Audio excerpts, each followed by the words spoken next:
Ekyama kya success kiri mu diligence.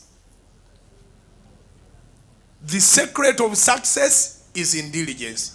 Ne bw'oba osiika mandazi gokka, ne bw'oba osiika muwogo, ne bw'oba osiika kabalagala, ne bw'oba nga gwe mu katale otunda caayi yekka totundanga ku mmere, bagenda okulaba ng'oyinayo poloti evudde mu caayi, bagenda okulaba nga gw'oyinayo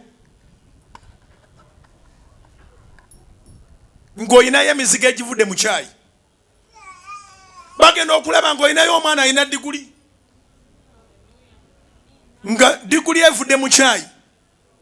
Era kye mbagamba abavubuka mmwe abali mu mulembe ogugambibwa nti teguli mu mirimu, ng'abazadde baabasomesa n'obasomesa, olina diguli, oyagala gavumenti eno eveeko eddako ekuwa emirimu. Are you sure?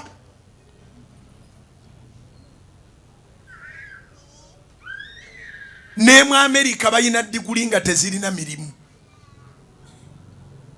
Okusoma n'okufuna omulimu byanjawulo. Okusoma kukuwa knowledge, okufuna omulimu kubeera creative. Okusoma kukuwa knowledge, ofuna omulimu kuyiiya. Yiiya. Abamu mina bazadde bama babaweeredde ng'aleeta ndagala.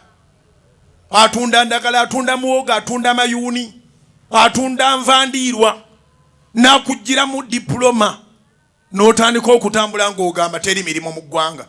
Singa gavumenti eno evaako n'enfuna omulimu. Nnyoko yali akola mu gavumenti okuweerera.